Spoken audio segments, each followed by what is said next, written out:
Hey guys, so we've pretty much wrapped up our project. I hope you guys have enjoyed that, found these videos helpful. And again, landscape lighting is not that tough. I think anybody can do it. There's just a couple simple steps. I mean, obviously, get your design, figure out what you want. If you need help with that, that's why we do our free consultations. Just email me some pictures and I can help you find out what's gonna work best on your property. We have our try it before you buy a light, where basically you can buy 1 or 2 fixtures, go plug them into a battery pack, walk around the property and see what's gonna look good. So that's another tool to help you come up with the design.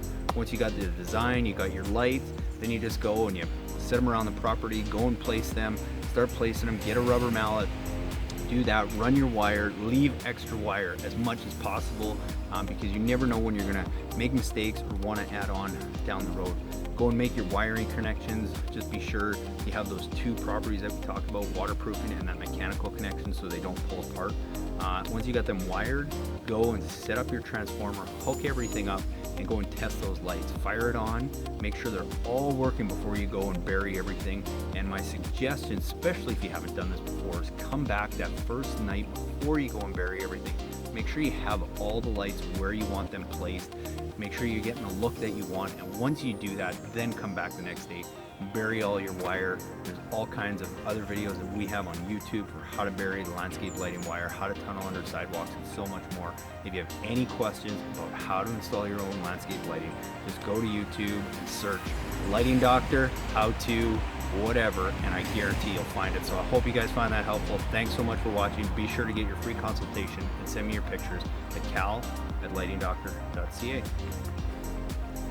Hey guys, so on this project we're remounting a lot of lights up in the trees and kind of down lighting, getting those lights up nice and high, 20-25 feet up there, shining through the branches, so we can kind of create some shadowing down on the ground here. So the thing with that is the wire for the fixtures we have is only it's only about 10 feet long, so I don't want to have a big waterproof connector hanging halfway down the trees.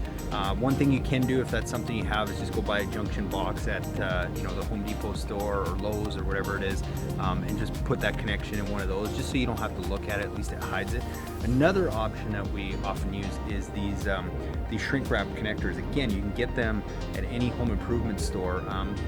What I like about them is they are gel filled here, so once they get, sorry, bee on me here, but they are gel filled, so once they heat up, the gel actually seals around the connection, and they're very inconspicuous, so that's why I like using them. So we're going to use them for this. So I've got my wire to my fixture, so I want to make that a lot longer, and then I can make my connections down in the ground and stuff. But what I'm going to do is I'm just going to I've got my wires, I'm just going to slide my tube on, because you need to get your tube on the wires first.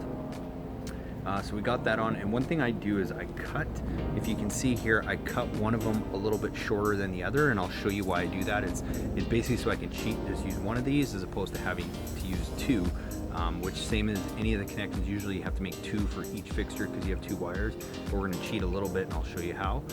So basically what I've done is with my wire that's going out into the ground and my fixture wire, I have one longer and one shorter. So I'm going to take the longer one and I'm going to connect it with the shorter one. And I'm actually just going to twist tie those up, just twist them together nice and good, and then I'm going to just bend one of them so it kind of looks like this, right? I don't know if you can see that. So I've got it like this, and I've just got it bent, and then I'm going to twist the other 2 together, and I'll show you in a second why I do that.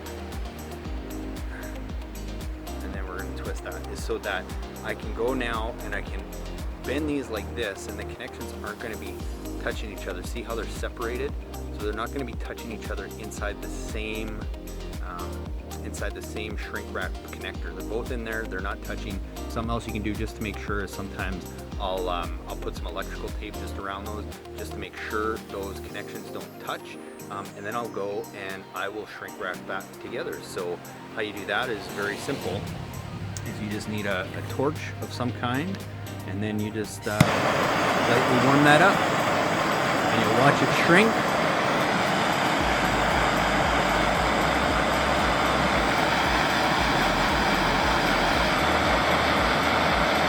You're going to be careful not to get too close and burn anything.